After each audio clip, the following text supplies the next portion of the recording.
Bonjour à tous. Hier vendredi au palais présidentiel, 5 nouveaux ambassadeurs ont présenté leur lettre de créance au président de la République, Alassane Ouattara. Ce sont les ambassadeurs du Canada, du Brésil, du Royaume-Uni, du Rwanda et du Ghana. Les précisions de Viviane Haïm. Nouvel ambassadeur du Canada près la Côte d'Ivoire, Claude Demers, qui a présenté ses lettres de créance ce vendredi 7 mai au président de la République Alassane Ouattara au palais présidentiel. Entre le Canada et la Côte d'Ivoire, ce sont 60 ans de relations diplomatiques en continu.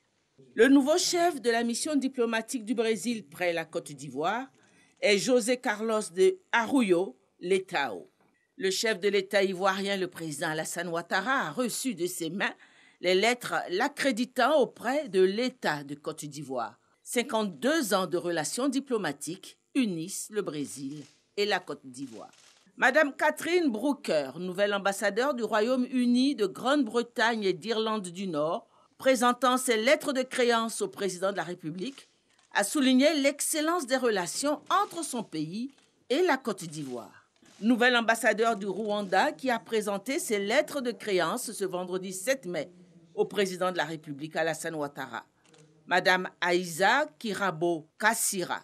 Le Rwanda et la Côte d'Ivoire, deux pays africains dont les relations d'amitié et de coopération sont en plein développement grâce à l'impulsion de leurs deux chefs d'État, les présidents Alassane Ouattara et Paul Kagame. Nouvel ambassadeur du Ghana, Lai Frédéric Daniel, le nouveau chef de la mission diplomatique du Ghana en Côte d'Ivoire qui a présenté ses lettres de créance au président de la République ce vendredi au palais présidentiel, s'exprime parfaitement en français, illustrant ainsi le modèle d'amitié et de bon voisinage sans obstacle de la langue que les présidents Alassane Ouattara et Nana Akufo-Addo entendent favoriser entre leurs deux pays. Je tiens à remercier Monsieur le Président de la République, Son Excellence Alassane Ouattara, d'avoir bien voulu me recevoir en tant qu'ambassadeur. C'est simplement pour marquer aussi les désirs et l'engagement de mon président de continuer à renforcer les liens d'amitié et les relations déjà excellentes entre nos deux pays. Et je crois qu'au cours de mon nouveau mandat, surtout avec l'entrée en vigueur de la zone de libre-échange africaine et de l'AC, je crois que nous serons obligés à travailler de concert pour obtenir pas mal de choses. Parce qu'au niveau de l'énergie, agriculture, sécurité, etc., je crois que nous avons beaucoup à faire. Et je crois que c'est le moment pour l'Africain, c'est qu'on s'aide pour aller de l'avant. Ces 5 nouveaux ambassadeurs ont reçu les honneurs militaires dans le cadre de leur nouvelle fonction qui a débuté ce vendredi 7 mai. Et puis sachez que la Côte d'Ivoire met en place un programme national, un plan national de gestion des crises et des communications. Objectif consolider et améliorer les capacités de vigilance, d'anticipation et de riposte du pays face aux crises. Le lancement de ce programme a eu lieu hier vendredi à la primature.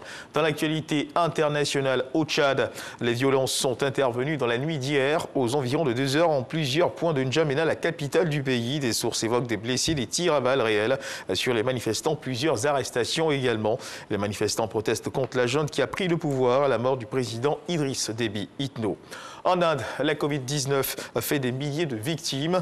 Les records de contamination et de décès liés au Covid-19 dans le pays ne faiblissent pas. Le pays a enregistré plus de 410 000 cas hier vendredi pour près de 21,5 millions d'infections à travers le pays et plus de 230 000 morts. En dépit de l'aide internationale, des patients continuent de mourir. Hôpitaux engorgés, manque d'oxygène. Les soignants sont à bout. Et selon les spécialistes, le pire est encore à venir.